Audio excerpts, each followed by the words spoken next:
Yo, family, how y'all doing? How y'all doing? What's going on? What's going on? So in this video, I'm gonna be talking about a lot of things real quick, right? And I truly hate being the bearer of bad news, but I kind of love it because it kind of exposes a lot of fake stuff that a lot of people spread, right? False information, or even if a person spread the information with the intent to lie to someone. Now I know someone can be genuinely spreading information. I know someone can actually be the one who's telling the truth and everything like that. But I want a lot of people to understand this thing, right? And I really don't want to stress this a lot, but I really have to tell you guys, right? So I want to go to everything and I want to break down each category and what I'm talking about, right? Now, we can hit two matters, right? We can hit discharging and also receiving income, right? Because some people argue one or the other, right? I'm gonna give you a scenario. I always tell people that there's no method or remedy that allows a person to discharge anything as far as bills, utility bills, mortgages, car payments, strictly with your social security number, right? Now, some people will say, well, you can discharge it or offset the debt, right? But you don't receive funds. And then on the other hand, someone to say the opposite of what I'm saying as far as you receiving funds. Now, to argue against both topics of what people trying to bring upon, to the general public, I say this to say that regardless of however you choose to narrate the whole topic, there's no method or strategy that's put in place for anyone to discharge debt using their social security number. Now, a lot of people is under this notion that the banks lend to people because they have a social security number. No. Now, the times that a lot of people referring to, you must be talking about previous times when Nixon took the dollar off the gold standard, right? Now, if we arguing that right before this credit-based system took over this economy, it could have been a different conversation, but it still wouldn't stand. But it would have been a better conversation, and it would have had way more logic. Since you want to say the birth certificate has some sort of redeemable value, or the social security number has some sort of redeemable value. Now, every bank is given a certain limit on the amount of money that they can borrow. You can even look at some of the guidelines that the banks have as far as their budget. Now, some banks have a budget, and every quarter of the bank sessions, they might lend up to 1 trillion, right? Every bank might lend up to 5 trillion, or whatever the case might be. But it's not based upon your social security number. It's not based upon you being a United States citizen. This is based upon the lending requirement. The lending authorization that's given to them by the feds. So the feds has the power to reduce lending, and they also have the power to have excessive amount of lending, right? So if the feds put a cap on lending, then the banks can do cutbacks, right? Meaning they can only lend to certain to prime borrowers, or they can just strictly put a cap on the amount of money that they choose to lend out. That's why certain banks might have certain promotions, right? When you go to like Chase or Wells Fargo, they might say, hey, we're giving out a $200,000 loan. The max or the cap that we might give out is $1 million. Now, a lot of people would equal that to, if they give out this amount of money, I'm entitled to it because I have a social security number. That's not true at all. And then some people will go with the argument, they will say, well, you're doing it wrong. It's just not about your social security number. It's about filing a trust. Now, a trust document is pretty much a structure that you're creating outside of yourself, right? Anything can be tied to a trust, and a trust can have different meanings, right?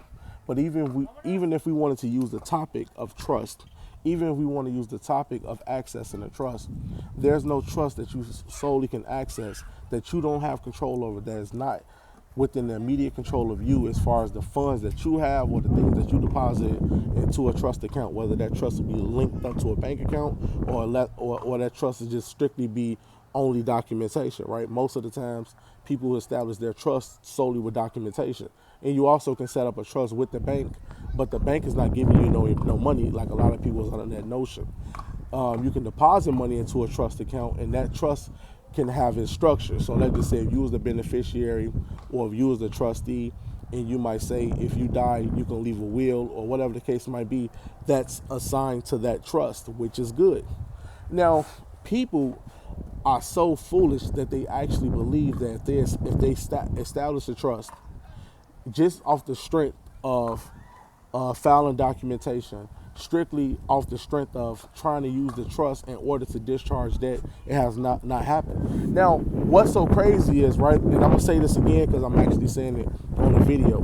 I've been made a video about it, and I'm like, hey, if anybody ever access the trust, because remember, it's times where I want to show you guys the lies that a lot of people spread. Because remember, my platform is an open platform.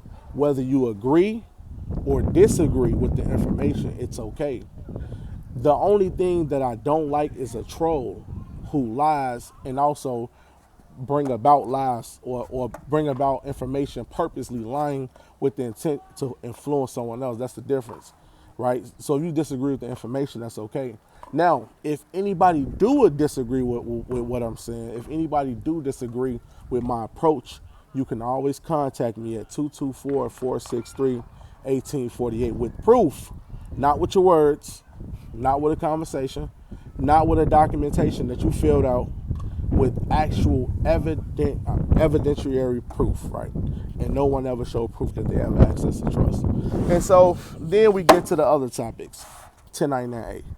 Now, I keep telling everybody, when I made the 1099 video, I made a correction video after the 1099 video to say that it's been an error and it's been a big mistake.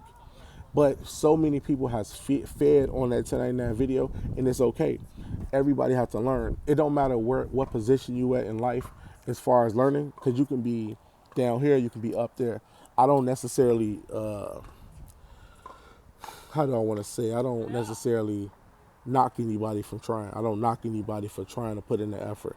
I don't knock anybody for trying to make a better situation. You get what I'm saying? So if anybody want that information, they want to learn how to use it, okay. But the 1099A is strictly for acquisition of property.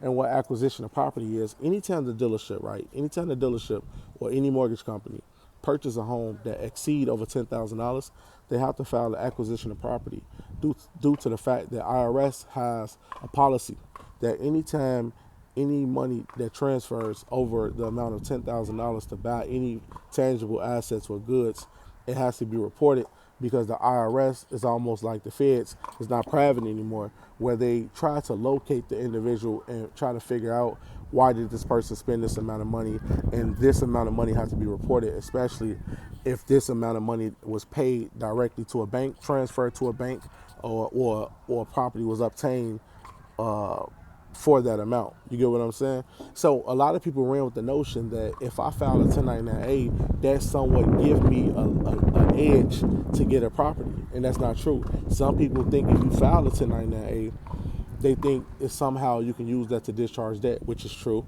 Then a person would use the other aspect of things. They would try to use the 1099C. They say what the 1099C work, the cancellation of debt. Now, the cancellation of debt is filed directly with the lender. So let's just say if you have a bank and they say, okay, they're doing a cancellation of debt. Now, this is what a lot of people don't understand about the cancellation of debt. It's not that they canceling your debt. What's happening is they're going to send it to collection. And a lot of people forget that. A lot of people really forget that. Once they send it to collections, a lot of people say, hey, can I use that to discharge debt?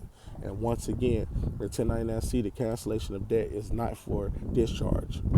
Now, every video I made, you got to understand, even though I'm open-minded, even though I'm in the same community where we learn the loopholes, we learn this and we learn that, the thing about it is, I don't mind anybody bringing up any theory, any way of thinking, any new strategy. That's okay.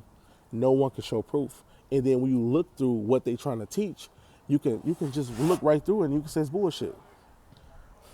I studied everything and it's all bullshit. It's all bullshit. Now, when some people argue, okay, what's your position on a straw man? Corporations are straw men. So, of course, the straw man is actually, in fact, true. What do you want to do with the straw man?